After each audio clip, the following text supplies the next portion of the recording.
नमस्कार। आज 23 सितंबर 2025 को हम सभी राष्ट्रीय आयुर्वेद दिवस के रूप में मना रहे हैं और आज अंतर्राष्ट्रीय पटल पर लगभग 100 से अधिक देशों में आयुर्वेद की स्वीकार्यता है।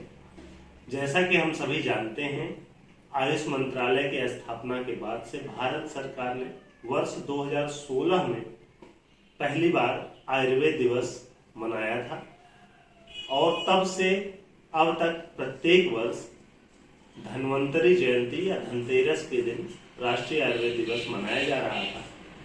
इस वर्ष से पहली बार ऐसा होगा कि एक तिथि निर्धारित कर दी गई है जो कि आज 23 सितंबर है।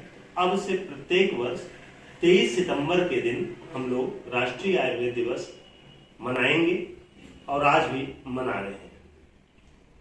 मित्रों, आयुर्वेद दिवस हर बार एक नई प्रेरणा के साथ हम लोग मनाते हैं। माननीय प्रधानमंत्री जी की संकल्पना में, जैसे पिछले वर्ष 2024 में आयुर्वेद दिवस की थीम थी आयुर्वेदा फॉर वन हेल्थ, उसी प्रकार इस बार वर्ष 2025 में इस आयुर्वेद दिवस की थीम है Ayurveda for people and planet, लोगों के लिए और अपने ग्रह के लिए आयुर्वेद। इस पर विचार विमर्श होंगे, अनुसंधान होंगे, विनिमय होंगे और कुछ नई चीजें हम लोग निकाल करके इस आयुर्वेद दिवस पर रखेंगे। आयुर्वेद दिवस में केवल आयुर्वेद का अर्थ आयु और वेद से बना है। आयु का अर्थ हम सभी जानते हैं जीवन से है और वेद का मतलब जानना, अपने जीवन के बारे में जानना। और शायद इसीलिए हमारे माननीय प्रधानमंत्री मोदी जी ने भी कहा कि Ayurveda is not only the medical system but this is the way of life. Ayurveda जीवन जीने का तरीका है, वे ऑफ लाइफ है। तो केवल चिकित्सा से संबंधित ही नहीं, जीवन से संबंधित भी तमाम विषय इसके अंतर्गत आते हैं। पंचमहाभूत का सिद्धांत, त्रिदोष का सिद्धांत, दोष साम्य का सिद्धांत, ये सब मुख्य सिद्धांत आयुर्वेद के हैं। और आयुर्वेद हमें आहार विहार का निर्णय, आहार विहार की मात्रा का निर्णय, उसके चयन के लिए हमें दिशा निर्देश प्रदान करता है। आयुर्वेद में दिन भर में हम सुबह बिस्तर पर सो के उठने से लेकर के रात में फिर से बिस्तर जाने तक क्या क्या कब कब करना चाहिए उसका भी दिशा निर्देश देता है, जिसे हम दिनचर्या कहते हैं।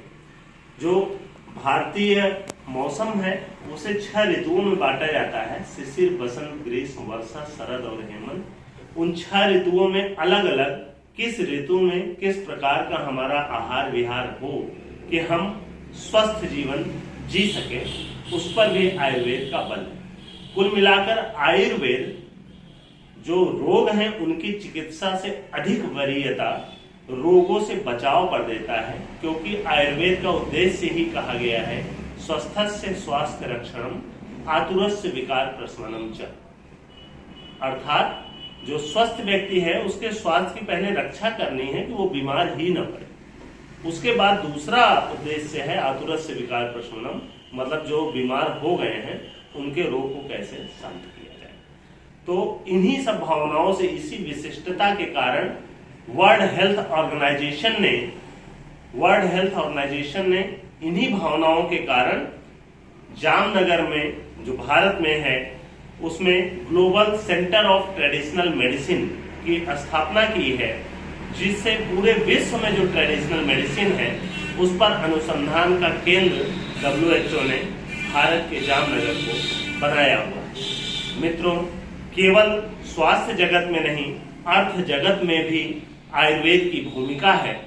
ग्लोबल आयुर्वेदिक मार्केट 2023 में $10.3 बिलियन थी, जिसका अनुमान है कि 2032 तक ये $20.5 बिलियन तक पहुंच सकती है। 2024 में भारत में आयुष उद्योग का कुल आकार $50 बिलियन था, जो 2030 तक $200 बिलियन तक पहुंचने की संभावना है।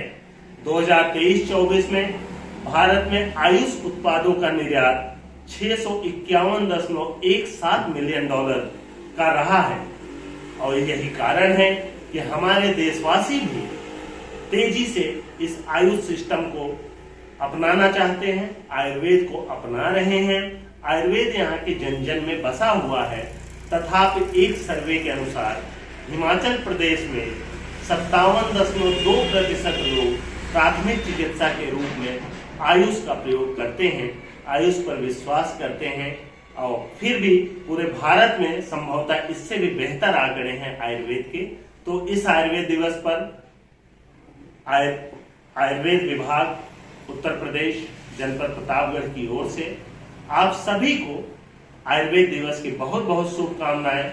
अपने नजदीकी आयुर्वेद चिकित्सक सलाह लेकर ही किसी भी आयुर्वेदिक औषधि का प्रयोग करें। समाज में जो भ्रांतियां हैं कि आयुर्वेदिक औषधियां नुकसान नहीं करती हैं, इनको कितनी भी मात्रा में कितने भी दिनों तक खाया जा सकता है, ये सब भ्रांतियां हैं। इनसे दूर रहें और जो आयुर्वेद चिकित्सक आपके आसपास उपलब्ध हों उनकी सलाह से ही आयुर्वेदिक औषधियों का सेवन करें। इन्हीं सब बातों के साथ आपको एक बार फिर से आयुर्वेद दिवस की हार्दिक शुभकामनाएं।